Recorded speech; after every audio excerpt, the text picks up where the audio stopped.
The Crooked Man by Charles Beaumont. Originally published in the August 1955 issue of Playboy magazine, it appeared in a 1979 anthology called Sex in the 21st Century. The story was also republished in multiple collections of the author's stories, including The Hunger and Other Stories in 1958, Shadow Play in 1964, The Magic Man and Other Science Fantasy Stories in 1965, Best of Beaumont in 1982, and Charles Beaumont Selected Stories in 1988. Read by Darrell T. Smith II for my channel, Quasar Spectra. The Crooked Man.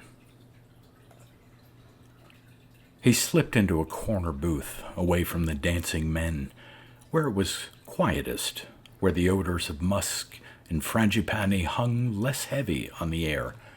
A slender lamp glowed softly in the booth. He turned it down to where only the club's blue overheads filtered through the beaded curtain, diffusing, blurring the image thrown back by the mirrored walls of his light, thin-boned handsomeness. "Yes, sir?" The bar boy stepped through the beads and stood smiling. Clad in gold-sequined trunks, his greased muscles seemed to roll in independent motion, like fat snakes beneath his naked skin. "Whiskey," Jesse said. He caught the insouciant grin, the broad, white-toothed crescent that formed on the young man's face. Jesse looked away, tried to control the flow of blood to his cheeks.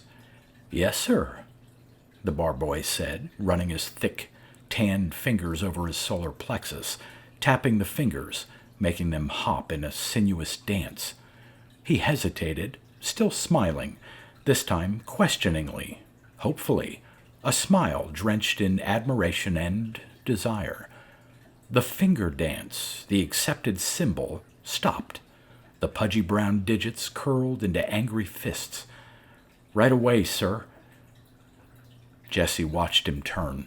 Before the beads had tinkled together, he watched the handsome athlete make his way imperiously through the crowds, shaking off the tentative hands of single men at the tables, ignoring the many desire symbols directed toward him. That shouldn't have happened. Now the fellow's feelings were hurt. If hurt enough, he would start thinking, wondering, and that would ruin everything. Now it must be put right.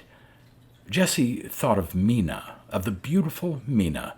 It was such a rotten chance. It had to go right. "Your whiskey, sir," the young man said. His face looked like a dog's face, large, sad. His lips were a pouting bloat of line. Jesse reached into his pocket for some change. He started to say something nice. "It's been paid for," the bar boy said.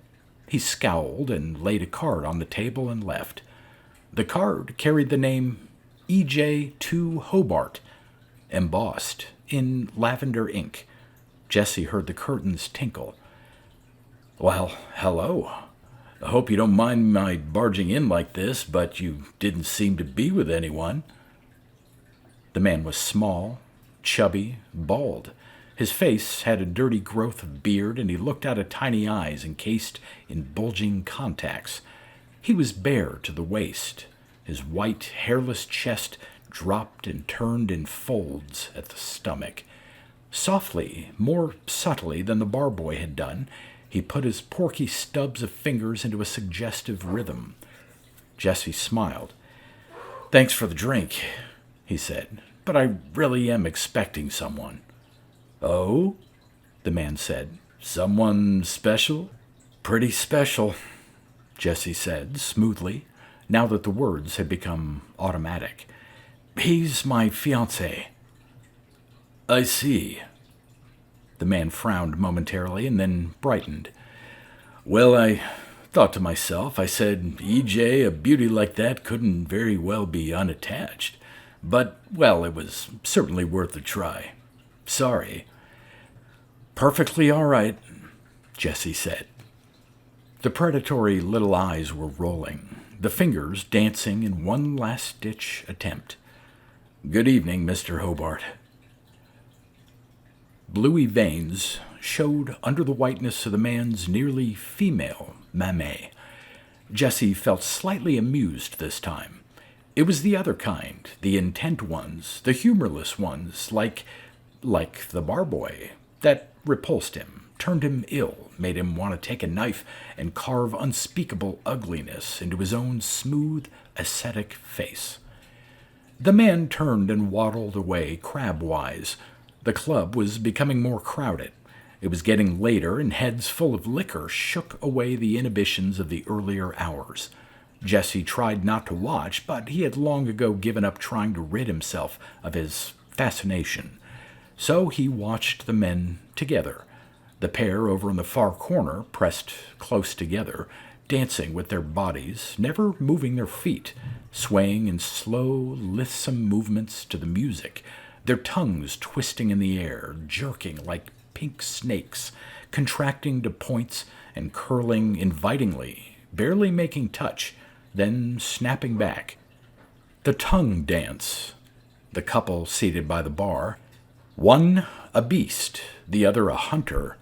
The beast old, his cheeks caked hard and cracking with powder and lineaments, the perfume rising from his body like steam. The hunter, young but unhandsome, the fury evident in his eyes, the hurt anger at having to make do with a beast.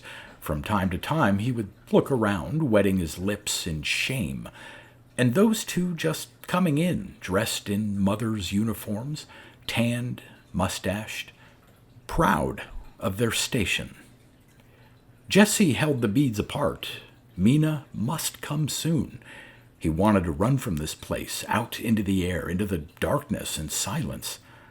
No, he just wanted Mina, to see her, touch her, listen to the music of her voice. Two women came in arm, beast and hunter, drunk.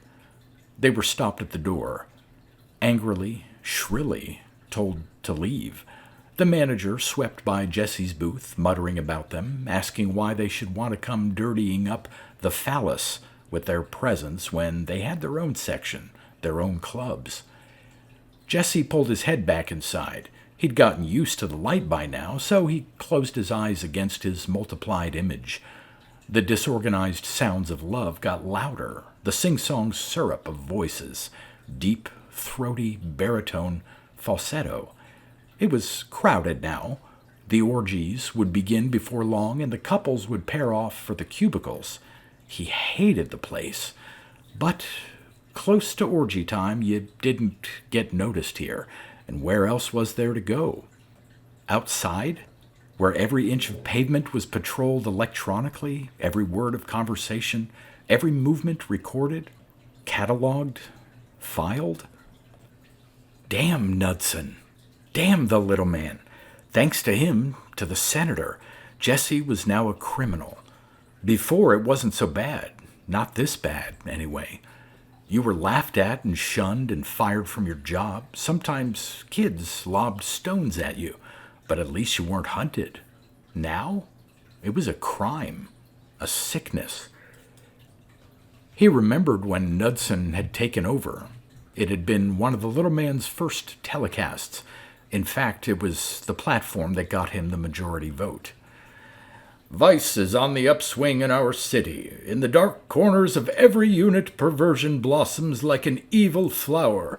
Our children are exposed to its stink, and they wonder, our children wonder, why nothing is done to put a halt to this disgrace. We have ignored it long enough. The time has come for action, not mere words. The perverts who infest our land must be fleshed out, eliminated completely, as a threat not only to public morals but to society at large. These sick people must be cured and made normal. The disease that throws men and women together in this dreadful abnormal relationship and leads to acts of retrogression that will unless it is stopped and stopped fast, push us inevitably back to the status of animals. This is to be considered as any other disease. It must be conquered as heart trouble, cancer, polio, schizophrenia, paranoia. All other diseases have been conquered. The women's senator had taken Knudson's lead and issued a similar pronunciamento, and then the bill became law, and the law was carried out. Jessie sipped at the whiskey, remembering the hunts, how the frenzied mobs had gone through the city at first, chanting, yelling, bearing placards with slogans, "Wipe out the heteros, kill the queers, make our city clean again," and how they'd lost interest finally after the passion had worn down and the novelty had ended. But they had killed many, and they had sent many more to the hospitals.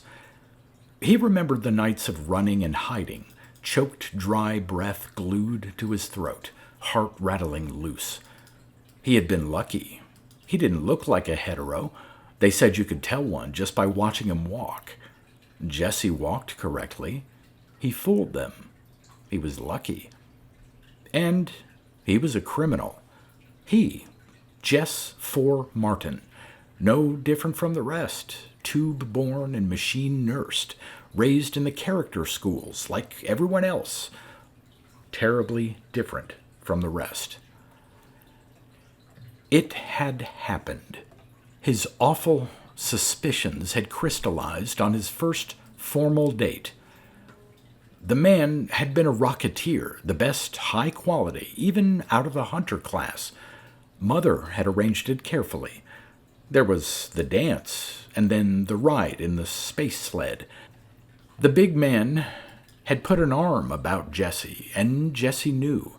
He knew for certain, and it made him very angry and very sad.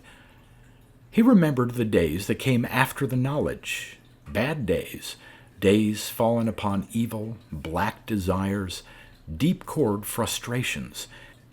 He had tried to find a friend at the crooked clubs that flourished then, but it was no use. There was a sensationalism, a bravura to these people that he could not love. The sight of men and women together, too, shocked the parts of him he could not change and repulsed him.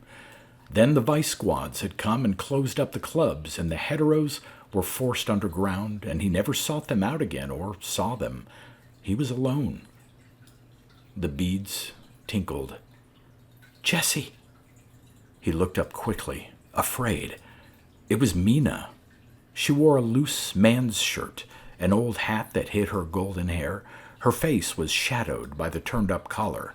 Through the shirt, the rise and fall of her breasts could be faintly detected. She smiled once, nervously. Jessie looked out the curtain. Without speaking, he put his hands about her soft, thin shoulders and held her like this for a long minute.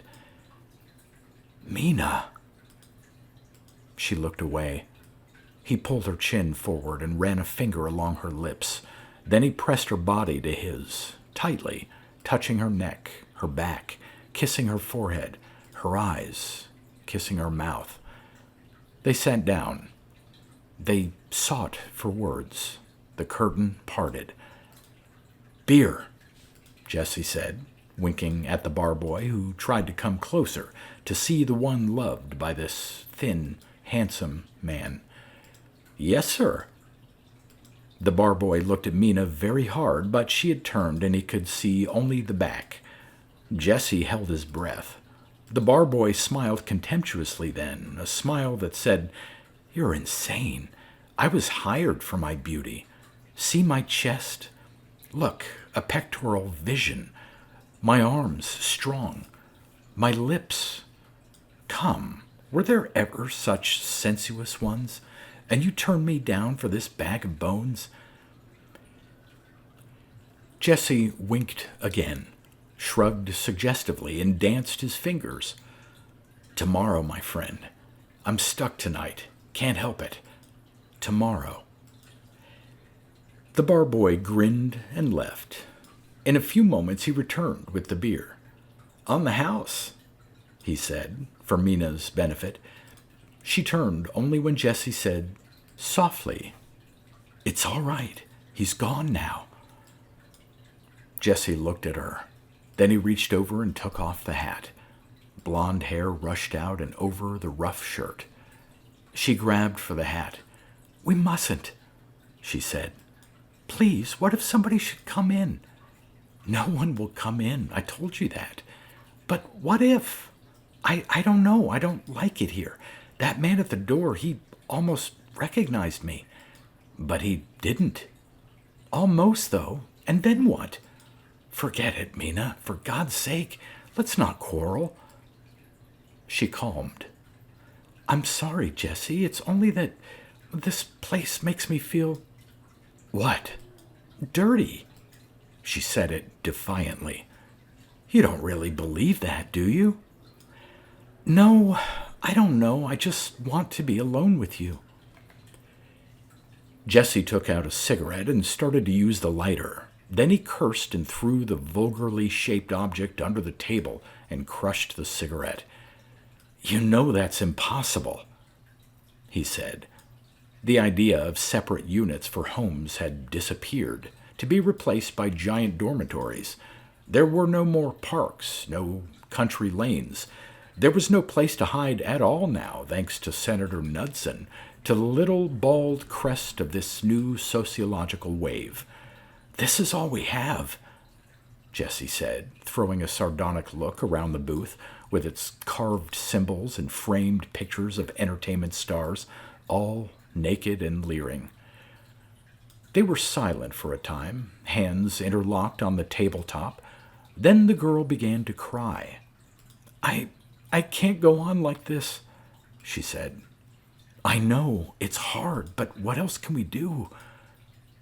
Jessie tried to keep the hopelessness out of his voice. "Maybe," the girl said, "we ought to go underground with the rest." "And hide there like rats?" Jessie said. "We're hiding here," Mina said, "like rats. Besides, Parker's getting ready to crack down. I know, Mina. I work at Central Dome, after all. In a little while there won't be any underground." "I love you," the girl said, leaning forward, parting her lips for a kiss. "Jessie, I do." She closed her eyes. "Oh, why won't they leave us alone? Why? Just because we're queer..." "Mina, I've told you, don't ever use that word. It isn't true. We're not the queers. You've got to believe that. Years ago, it was normal for men and women to love each other. They married and had children together. That's the way it was. Don't you remember anything of what I've told you?" The girl sobbed. "Of course I do. But, darling, that was a long time ago." "Not so long. Where I work, listen to me. They have books. You know, I told you about books. I've read them, Mina. I learned what the words meant from other books. It's only been since the use of artificial insemination, not even 500 years ago." "Yes, dear," the girl said. "I'm sure, dear."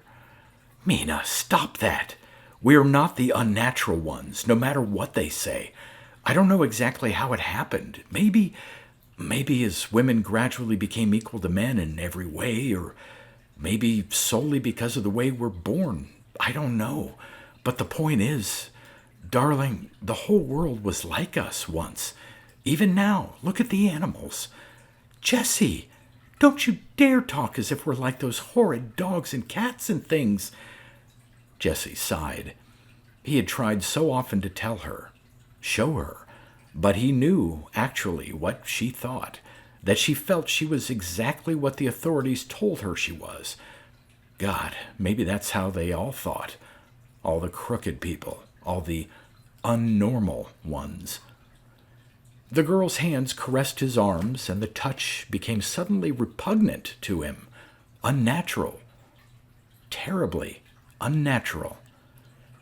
Jessie shook his head. "Forget it," he thought. "Never mind. She's a woman, and you love her, and there's nothing wrong in that. Or am I the insane person of old days who was insane because he was so sure he wasn't insane, because... Disgusting! It was the fat little man, the smiling masher, E.J. 2 Hobart. But he wasn't smiling now. Jesse got up quickly and stepped in front of Mina. "What do you want? Well, I thought I told you." The man pulled a metal disc from his trunks. "Vice Squad, friend," he said. "Better sit down." The disc was pointed at Jesse's belly. The man's arm went out the curtain, and 2 other men came in, holding discs.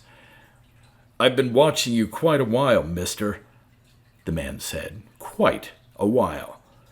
"Look," Jesse said, "I don't know what you're talking about. I work at Central Dome, and I'm seeing Miss Smith here on some business." "We know all about that kind of business," the man said. "All right, I'll tell you the truth. I forced her to come here. Mister, didn't you hear me? I said I've been watching you all evening. Let's go." One man took Mina's arm, roughly. The other 2 began to propel Jesse out through the club. Heads turned. Tangled bodies moved embarrassedly. "It's all right," the little fat man said, his white skin glistening with perspiration. "It's all right, folks. Go on back to whatever you were doing." He grinned and tightened his grasp on Jesse's arm. Mina didn't struggle. There was something in her eyes. It took Jesse a long time to recognize it. Then he knew. He knew what she had come to tell him tonight, that even if they hadn't been caught, she would have submitted to the cure voluntarily. No more worries then, no more guilt, no more meeting at midnight dives, feeling shame, feeling dirt.